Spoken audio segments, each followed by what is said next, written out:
हर हर महादेव, हर हर शंभू।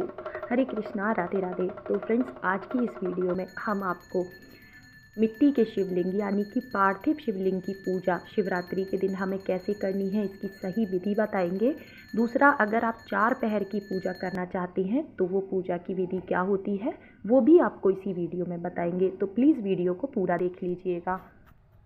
तो सबसे पहले पूजा में लगने वाली सभी सामग्री को हम एक जगह इकट्ठा कर लेंगे, क्योंकि पूजा शुरू होने के बाद हमें बार बार उठना नहीं चाहिए। तो फ्रेंड, 4 पहर दिन के होते हैं, 4 पहर होते हैं रात्रि के। अगर आप रात्रि के 4 पहर में पूजा ना कर पाएँ तो आप दिन के 4 पहर में भी किसी भी समय पूजा कर सकते हैं। सबसे पहली जो पूजा होगी वो सुबह में होगी, सुबह 6 बजे से लेकर 9 बजे के बीच में। तो सुबह में आप स्नान के बाद चौकी लगा लें, चौकी पे आप भोलेनाथ की कोई फ़ोटो प्रतिमा रख लें। और अब आपको एक थाल चाहिए होगा, कोई भी आप बड़ा बर्तन ले लें। उसके ऊपर आपको इस तरह से एक और बर्तन रखना होगा। इसके ऊपर हम रखने वाले हैं मिट्टी के शिवलिंग। आप चाहें तो अगर आपके घर में पहले से नर्मदेश्वर शिवलिंग हैं या स्फटिक के हैं, जो भी शिवलिंग अगर आपके पास हैं तो आप उनकी पूजा करें। और ये पूजा अगर आप संध्या के समय करेंगे यानी कि शाम को 6 से 9 के बीच में, तो इस पूजा का फल दुगना हो जाएगा, क्योंकि शिव जी की पूजा हमेशा प्रदोष काल में ही होती है। और ध्यान रखें, ये जो जलहरी होती है, जहाँ से जल निकलता है शिवलिंग का, वो उत्तर दिशा की तरफ ही होना चाहिए। और मिट्टी के शिवलिंग कैसे बनाए जाते हैं, क्या सावधानी रखी जाती है, इसका वीडियो मैं आपके साथ पहले ही अपलोड कर चुकी हूँ, तो आप वो देख लीजिएगा। अब सबसे पहले देखिए, हम एक घी का दीपक प्रज्वलित करेंगे। पूजा शुरू करने से पहले दिया हमें ज़रूर से जला लेना है। और अगर आप शिवरात्रि की रात को अखंड जोत जलाते हैं ना घर के मंदिर में शिव जी के सामने, तो ऐसा करना बहुत अच्छा होता है, क्योंकि शिवरात्रि की रात को ना बहुत ही ज़्यादा घोर अंधकार होता है, तो दीपदान का महत्व ज़्यादा होता है इस रात्रि में। तो यहाँ पे हमने धूप दीप जला लिया है। अब हम यहाँ पे शुद्ध ताज़ा जल ले रहे हैं, इसमें हमने गंगा जल मिला लेना है। और आप ये पूजा किसी मंदिर में, जो पुरानी कोई शिवलिंग हो, आपके घर के आसपास कोई पुराना मंदिर हो शिव जी का, वहाँ पर भी जाके कर सकते हैं। तो आप संकल्प जरूर ले लें हाथ में जल ले करके, किस मनोकामना से आप ये पूजन कर रहे हैं, अपना नाम अपना गोत्र बोलते हुए, ठीक है। उसके बाद हम पूजा शुरू करेंगे। शिवलिंग को देखिए, हमने बेलपत्री का आसन देके विराजमान किया है। अक्षत हमने पहले से चढ़ा रखे हैं। आप और भोग हमें ज़रूर रख देना है। तो भोग में मैंने यहाँ पे बेर, केले, अंगूर का भोग रखा है, साथ ही में हम बताशे का भोग रख रहे हैं। आपके पास जो भी भोग हो, कुछ ना हो तो गुड़ चीनी का भोग भी आप रख के पूजा कर सकते हैं। और जो भी पुष्प आपको आसानी से मिल जाएं वो ले सकते हैं आप। तो गुलाब के सफ़ेद फूल ज़रूर ले लें, और नीले रंग के फूल अपराजिता के मिल जाएं तो वो ले लें। इसके बाद अच्छे से हाथों को स्वच्छ कर लें, आचमन कर लें 3 बार, ठीक है। उसके बाद हम पूजा शुरू करेंगे। तो सबसे पहले हम गंगाजल मिश्रित जल से अभिषेक करेंगे। तो एक धार बांधते हुए हमें जल चढ़ाना है, देखिए इस तरह से। इसके बाद हम गाय के कच्चे दूध से अभिषेक करेंगे। अगर गाय का कच्चा दूध ना मिले तो आप जो भी दूध पैकेट वाले आते हैं वो ले लें, लेकिन ध्यान रखें कि दूध गर्म किया हुआ ना हो, कच्चा दूध ही होना चाहिए। और देखिए, अगर आप कलश की स्थापना करना चाहते हैं तो कर सकते हैं, लेकिन मैं आपको बहुत ही सूक्ष्म विधि से पूजन बता रही हूँ। तो आप चाहें तो जिन भी चीज़ों से मैं आपको अभिषेक बता रही हूँ, ये आप शाम के समय केवल एक समय आप कर सकते हैं। और आप चाहें तो अलग अलग चारों पहर में अलग अलग चीज़ें चढ़ा के अभिषेक करें। तो अगर आप रात्रि के चारों पहर का पूजन कर रहे हैं तो पहले पहर में यानी कि 6 से 9 का जो पहर होता है उसमें आपको कच्चे दूध से अभिषेक करना है। इसके बाद जो दूसरा पहर होगा वो होगा 9 बजे से 12 बजे का, जिसमें कि आपको दही से अभिषेक करना है। दही को आप अच्छे से मथ लें, जिससे कि अभिषेक करने में आसानी रहे। और एक धार बांधते हुए ही आपको अभिषेक करना है। मिट्टी के शिवलिंग हैं, इसलिए देखिए हमने उन्हें एक पात्र के ऊपर रखा है, जिससे कि शिवलिंग गले ना। तो आप मिट्टी के शिवलिंग अगर बना रहे हैं तो अच्छे से बनाएं, खंडित ना हो अभिषेक करते समय, इस बात का आप ध्यान रखें। तो देखिए, एक धार बांधते हुए हमने दही से अभिषेक कर दिया है। इसके बाद फिर से हम जल से अभिषेक करेंगे। तो आप चाहें मंदिर में पूजा कर रहे हैं, आप चाहें घर पे पूजा कर रहे हैं, तो अभिषेक की विधि सेम ही रहेगी, ठीक है। ओम नमः शिवाय मंत्र का जाप जरूर से करते रहें। अगर आपने गुरु दीक्षा ली है तो आप अपने गुरु मंत्र का भी जाप कर सकते हैं। और इसके बाद देखिए, अब हमने लिया है यहाँ पे गाय का घी।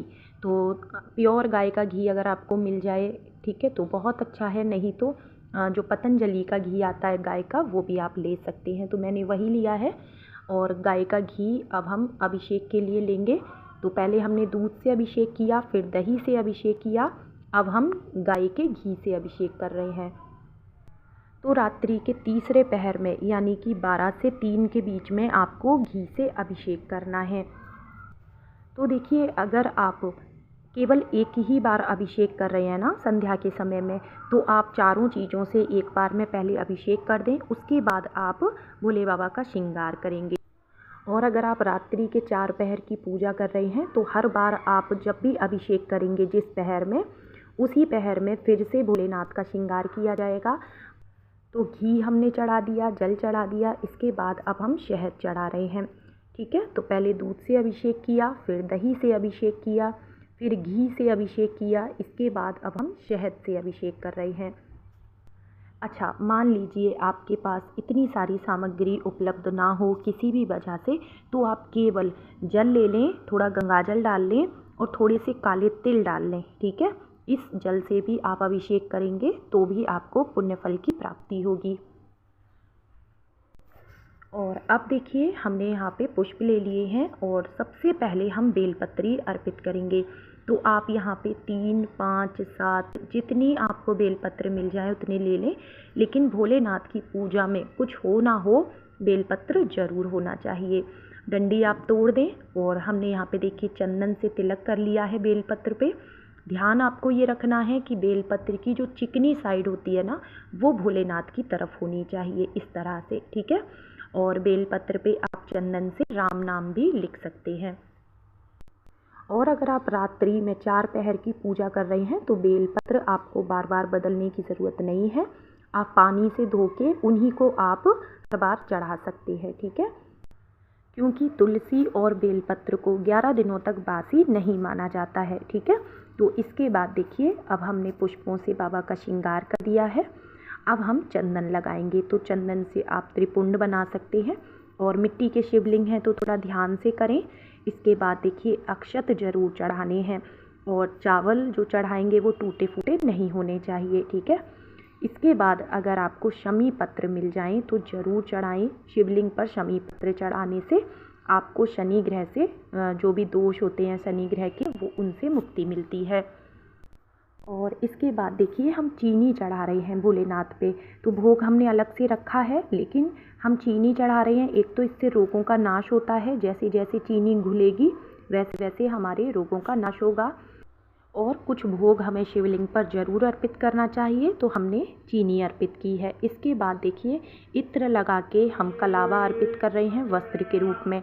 आपके पास जनेऊ हो तो जनेऊ आप चढ़ा सकते हैं। और इसके बाद हम अबरक चढ़ा रहे हैं। अबरक यानी अबीर, जो कि चमकीला चमकीला होता है, जो भोलेनाथ के श्रृंगार में ज़रूरी होता है चढ़ाना। इसके अलावा आपके पास भस्म हो वो चढ़ा सकते हैं। काले तिल हम चढ़ा रहे हैं। आप जौ भी चढ़ा सकते हैं, गेहूँ चढ़ा सकते हैं, ठीक है। अब यहाँ पे हम गुलाल अर्पित कर रहे हैं भोलेनाथ को।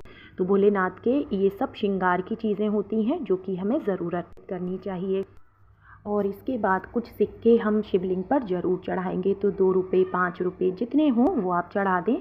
बाद में इन्हीं पैसों में मिला के आप थोड़े पैसे और बढ़ा के किसी भी ब्राह्मण को दान कर सकते हैं। और देखिए, जो भोग हमने अलग से रखा है वो हम सभी को बांट देंगे घर में, लेकिन जो भोग शिवलिंग पर चढ़ाया जाता है वो हम प्रसाद में नहीं खाते हैं। इस चीज़ का आप ध्यान रखें। इसके बाद शिव चालीसा, शिव स्तोत्र, महामृत्युंजय मंत्र का जाप कर सकते हैं। उसके बाद कपूर से आरती आप जरूर करें भोलेनाथ की। फिर मंत्र बोलें, कर्पूर गौरम करुणावतारम संसारे सारम भुजगेंद्र हारम सदा वसंतम हृदयारविंदे भवम भवानी सहितम नमामि। इसके बाद 3 बार जल फेर के आचमनी करा दें। पूजा में रही गलतियों के लिए क्षमा याचना कर लें। तो इस तरह से हमारी पूजा पूर्ण हो जाएगी। और अगर आपने ये पूजा दिन में की है पार्थिव शिवलिंग बना के, तो संध्या होने से पहले ही आप पार्थिव शिवलिंग का विसर्जन जरूर से कर दें। और अगर आपने संध्या के समय पार्थिव शिवलिंग का पूजन किया है या रात्रि के 4 पहर की पूजा की है, तो विसर्जन अगले दिन ही किया जाएगा। ठीक है, तो 4 पहर का टाइम आप नोट कर लें। शाम को 6 से 9 के बीच पहले पहर की पूजा होगी, 9 से 12 के बीच में रात्रि में दूसरे पहर की पूजा होगी, फिर 12 से 3 के बीच में तीसरे पहर की पूजा होगी और रात्रि के 3 बजे से लेके सुबह 6 बजे के बीच में चौथे पहर की पूजा होगी। तो इस तरह से 4 पहर की पूजा आप चाहें दिन में कर सकते हैं या रात, लेकिन शिवरात्रि की पूजा अगर आप रात में करेंगे तो ये विशेष फलदायी होगी।